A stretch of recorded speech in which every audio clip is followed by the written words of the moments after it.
अस्सलाम वालेकुम स्टूडेंट। औज़ुबिल्लाहिमिनश्शैतानिर्रजीम बिस्मिल्लाहिर्रहमानिर्रहीम। आज का जो हमारा टॉपिक है वो है magnetic force on a current carrying conductor in uniform magnetic field है हमारा कि अगर हम लोग करंट कैरिंग कंडक्टर लेते हैं हमारे पास, जिसमें हमारे पास मैग्नेटिक फील्ड जो होता है वो यूनिफॉर्म होता है, तो इसमें हमने मैग्नेटिक फोर्स फाइंड करना है हमारे पास। तो वो कैसे फाइंड करेंगे वो हम लोग एक्सपेरिमेंटली भी आप लोग को बताएंगे और मैथमेटिकली भी बताएंगे हम लोग आपको। तो मेरे पेज का नाम है मुसव्विर ज़ोहर फिज़िक्स चैनल। इसको ज़्यादा से ज़्यादा सब्सक्राइब करें, लाइक करें और दोस्तों के साथ शेयर करें। ये काफ़ी इंफॉर्मेटिव वीडियो है, फिसी लेवल की भी है और हायर लेवल की भी है। तो चलो टॉपिक स्टार्ट करते हैं। Magnetic force on a current carrying conductor in a uniform magnetic field. हमारे पास कोई करंट कैरिंग कंडक्टर है, हमने उस पर यूनिफॉर्म मैग्नेटिक फील्ड में रखा हुआ है, उस पर हम लोगों ने मैग्नेटिक फोर्स फाइंड करना है। और करंट कैरिंग कंडक्टर जिसमें वो करंट कंडक्टर है जिसमें करंट कैरी होते हैं हमारे पास। मैंने आप लोगों को बताया था कि जहाँ पर करंट कैरिंग कंडक्टर होगा वहाँ पर मैग्नेटिक फील्ड क्या होगा, मौजूद होगा। और जहाँ पर मैग्नेटिक फील्ड होगा हमारे पास, मैग्नेटिक फील्ड होगा हमारे पास, वहाँ पर करंट हमारे पास, इलेक्ट्रिक फील्ड हमारे पास मौजूद होगा। ये बात आप लोग को मैंने पहले बताई थी। A current carrying conductor produce, मैं यहाँ पर कुछ चीज़ें कट हुई है वो मैं बताऊँगा आपको। A current carrying conductor produce magnetic field, वही बात है जो मैंने पहले की कि करंट कैरिंग कंडक्टर जो होता है वो मैग्नेटिक फील्ड प्रोड्यूस करता है around when it is placed in a magnetic field. कब प्रोड्यूस करता है, जब हम इसको मैग्नेटिक फील्ड में रखते हैं। Then the magnetic field of a current carrying conductor interact with it as a result of which magnetic force act on it। तो यहाँ पे हम लोग सिंपली वही बात करते हैं हमारे पास कि यहाँ पर हमारे पास इंटरेक्शन होती है हमारे पास, एज ए रिज़ल्ट हमारे पास क्या होता है, मैग्नेटिक फोर्स एक्ट करता है इस पर हमारे पास। जो हमारे पास करंट कैरिंग कंडक्टर है वहाँ पर हमारी मैग्नेटिक फील्ड प्रोड्यूस होती है और इसी की वजह से हमारे पास करंट कंडक्टर में डायरेक्ट होती है। As a result magnetic force act करता है उस पर। It can be observe by following experiment. इसको हम लोगों ने फॉलोइंग एक्सपेरिमेंट से ऑब्जर्व करते हैं हम लोग। तो आगे जाता है हमारे पास एक्सपेरिमेंटली हमारे पास वर्क क्या है। एक्सपेरिमेंटल हमारे पास ये है कि लेट अस, हम लोग क्या करते हैं, कंसीडर करते हैं a current carrying straight conductor. हम लोग क्या करते हैं, ये हमारे पास करंट कैरिंग स्ट्रेट कंडक्टर है हमारे पास, इसको हम लोगों ने कंसीडर किया हमारे पास। As place in uniform magnetic field, हम लोगों ने यूनिफॉर्म मैग्नेटिक फील्ड है, ये हमारे पास क्या है, यूनिफॉर्म मैग्नेटिक फील्ड है। ये जो एरो हेड यहाँ पर शो कर रही है, ये हमें शो कर रही है कि हमारे पास जो है नॉर्थ से निकलती है मैग्नेटिक फील्ड, साउथ पर एंटर होती है, जो ये हमारे पास एरो हेड है। और करंट हमारे पास इस डायरेक्शन में। अब हमारे पास the magnetic force act on a current carrying conductor, magnetic force जो हमारे पास एक्ट करता है करंट कैरिंग कंडक्टर में, factor on which magnitude of the force depend. कौन से फैक्टर है जो मैग्नीट्यूड ऑफ द फोर्स पर डिपेंड करता है। पहला जो हमारे पास फैक्टर है यहाँ पर, वो force is direct proportional to the current है हमारे पास। Force is direct proportional to the current है I flowing in a conductor. जो फोर्स लग रही है हमारे पास वो डायरेक्टली प्रोपोर्शनल है इस कंडक्टर में जो करंट फ्लो कर रही है, इसके हमारे पास डायरेक्ट रिलेशन। जो मैथमेटिकली हमारा डायरेक्ट रिलेशन हम लोग इस तरह लिखते हैं, F is direct relation to the I. अब यहाँ पर एमसीक्यूज़ ये बनती है हमारे पास कि अगर हम लोग फोर्स ज़्यादा करते हैं, डायरेक्ट रिलेशन का मतलब मैंने पहले भी बताया था इन्वर्स रिलेशन का। डायरेक्ट रिलेशन का मतलब ये अगर एक ज़्यादा करोगे तो दूसरा ऑटोमेटिकली ज़्यादा होता है। इन्वर्स रिलेशन ये होता है अगर एक ज़्यादा करोगे तो दूसरा कम होता है, दूसरा ज़्यादा करोगे तो पहला वाला कम होता है हमारे पास। तो ये डायरेक्ट और इन्वर्स रिलेशन में हमारे पास फ़र्क है। तो यहाँ पर जो फोर्स हमारे पास लग रही है नॉर्थ टू साउथ, वो हमारे पास direct relation to the current है। दूसरा हमारे पास फैक्टर क्या है, मैग्नीट्यूड ऑफ फोर्स पर डिपेंड जो कर रहा है, वो हमारे पास है the magnitude of the force direct proportional to the strength of magnetic field. Magnitude of जो जितना हमारे पास फोर्स लग रहा है वो स्ट्रेंथ पर भी डिपेंड करता है। मींस अगर हमारे पास मैग्नेटिक फील्ड लाइन ज़्यादा है तो फोर्स हमारे पास ज़्यादा होगा वहाँ पर। अगर हमारे पास मैग्नेटिक फील्ड लाइंस कम है हमारे पास तो फोर्स वहाँ पर कम है। तो F is direct proportional to the B है हमारे पास। B हमारे पास क्या है, मैग्नेटिक फील्ड है। थर्ड जो हमारे पास डिपेंडेंसी है वो है क्या है, the force is directly proportional to the length of the conductor inside the magnetic field. Third जो हमारे पास डिपेंड कर रहा है वो हमारे पास जो कंडक्टर की, इस कंडक्टर की लेंथ पर डिपेंड कर रहा है, जो इनसाइड द मैग्नेटिक फील्ड है, फील्ड के अंदर है हमारे पास, इसकी लेंथ पर डिपेंड करता है। तो वो हमारे पास क्या डिपेंड करता है, डायरेक्ट रिलेशन डिपेंड करता है। अब हमारे पास तीनों डायरेक्ट रिलेशन है। जब हम लोग क्या करते हैं, इन तीनों को कंबाइन करते हैं, वो हम लोग ए और बी और सी नाम दिया हम लोगों ने। By the combining relation A B and C and to the single relation में कन्वर्ट करेंगे तो F is direct proportional to the I L B. इस तरह भी लिखते हैं I B L B I, ये डायरेक्ट रिलेशन है। तो हम लोग इस तरह लिखते हैं आई एल बी ताकि हमें पढ़ने में आसानी हो। तो F is direct proportional to I L B.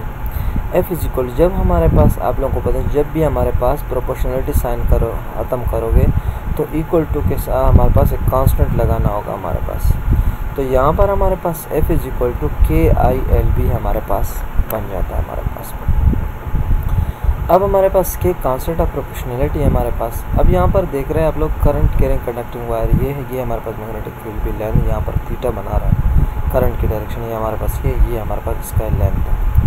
Where K is a constant of proportionality, if unit of F, I, L and B are expressed and SI unit value of K is equal to 1। अगर हम लोग इसको unit में express करते हैं SI unit में तो हम K क्या पुट करते हैं, 1 पुट करते हैं। जब हम इसी इक्वेशन में K को 1 पुट करेंगे तो 1 इससे मल्टीप्लाई होगा तो F is equal to I L B हमारे पास रह जाता है। सिंपल सी बात है।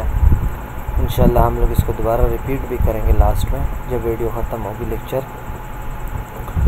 अब हमारे पास if the wire is place at angle theta, अगर हम लोग यही वायर जो है हम लोग, ये जो हम लोगों ने कंडक्टिंग वायर है, इसको हम किसी एंगल थीटा से, यहाँ पर जो डायग्राम शो इस पर रखते हैं हम लोग, if the place in angle theta with the magnetic field B, magnetic field B में, then the force may be is expressed, force को हम इस तरह एक्सप्रेस करते हैं, F is equal to I L B sine theta. तो हम लोग क्या लगाते हैं, F is equal to I L B sine theta, अगर हम लोग थीटा फॉर्म में एक्सप्रेस करते हैं।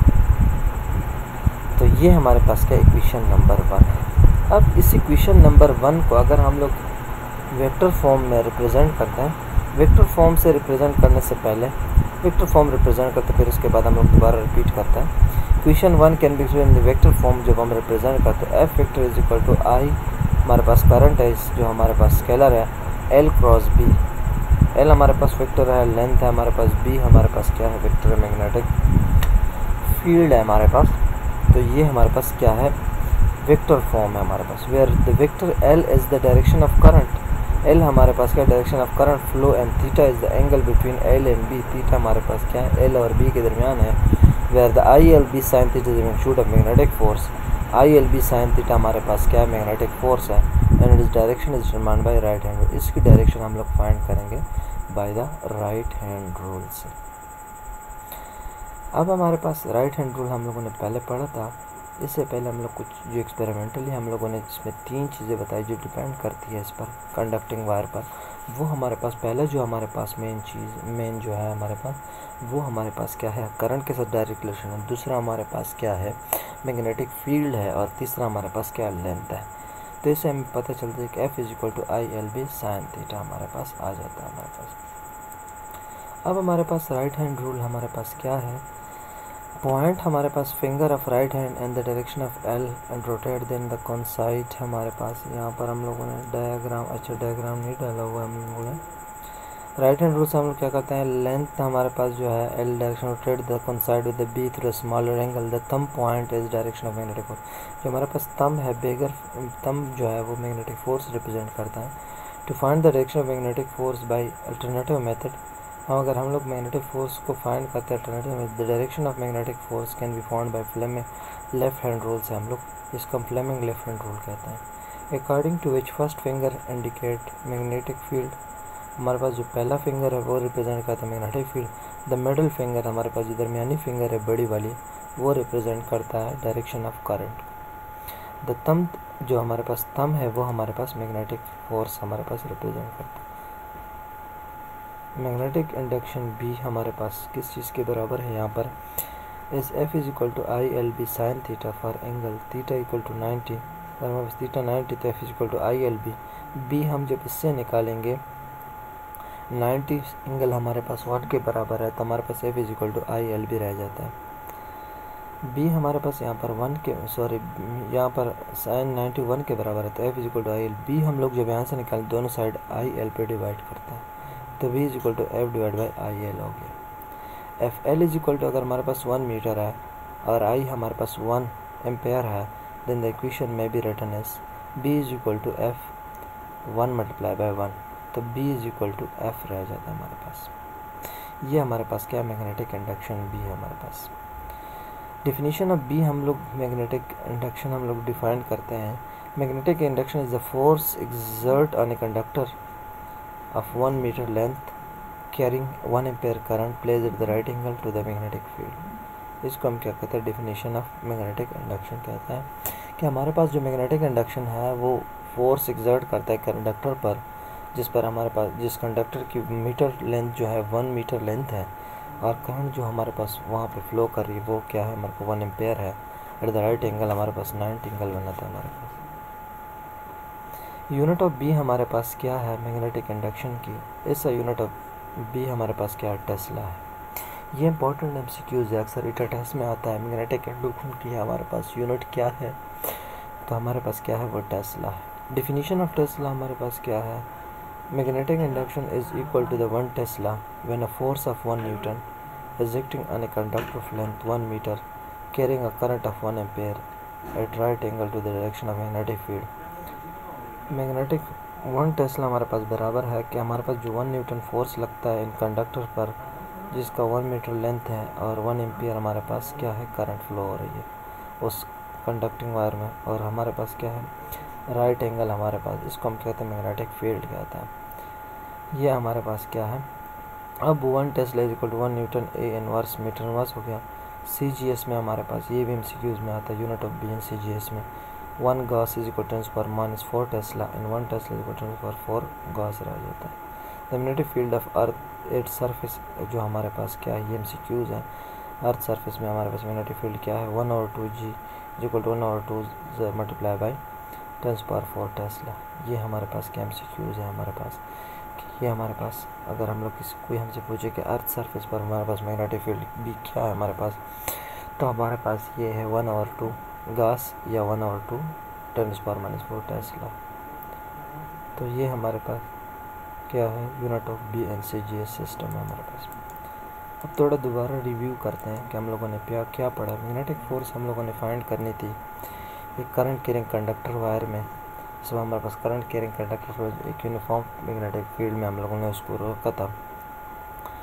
जब हम लोगों ने उस पर रखा था तो हमारे पास क्या हुआ कि मैग्नेटिक फील्ड जो मतलब मैग्नेटिक एक कर रहा था करंट कैरिंग कंडक्टर में, कौन से फैक्टर हमारे पास डिपेंड करते हैं उस फोर्स पर। हमारे पास पहला जो फैक्टर था वो हमारे पास क्या है, करंट है हमारे पास। दूसरा जो फैक्टर हमारे पास था वो क्या है, हमारे पास मैग्नेटिक फील्ड है। और तीसरा जो हमारे पास फैक्टर था वो लेंथ है हमारे पास। अब हम तीनों को कंबाइन करते हैं तो हमारे पास कांस्टेंट आ जाता है, तो K है। अगर हम लोग यूनिट निकालते हैं तो K को 1 पुट अप करते हैं, सिंपल सी बात है। अगर हम लोग साइन थीटा में जाते हैं तो इसको ये डायग्राम रिप्रेजेंट कर रहा है। फिर अगर हम लोग इसकी डायरेक्शन फाइंड करते राइट हैंड रूल से फाइंड करेंगे तब हमारे पास रिप्रेजेंट करता है मैग्नेटिक फोर्स को, direction of magnetic force represent करता है। बाकी जो मिडिल फिंगर है हमारे पास लेफ्ट हैंड रूल से रिप्रेजेंट करते हैं। फर्स्ट फिंगर करता है मैग्नेटिक फील्ड को और middle finger direction of current को फाइंड करते हैं ये। और हमारे पास यूनिट इसकी हमारे पास क्या है, मैग्नेटिक इंडक्शन के हमारे पास यूनिट क्या है, टेस्ला है। टेस्ला को फिर मैंने डिफाइन किया है। और ये इंपॉर्टेंट, बहुत ज़्यादा इंपॉर्टेंट यूज़ है कि अगर 1 CGS सिस्टम में 1 गॉस किसके बराबर है, 10⁻⁴ टेस्ला, और 1 टेस्ला कितने गॉस के बराबर, 10⁻⁴ गॉस के बराबर है। टेस्ला हमारे पास बराबर है 1 न्यूटन, 1 एम्पियर 1 मीटर के बराबर। मेरे पेज को ज़्यादा सब्सक्राइब करें, लाइक करें और दोस्तों के साथ शेयर करें।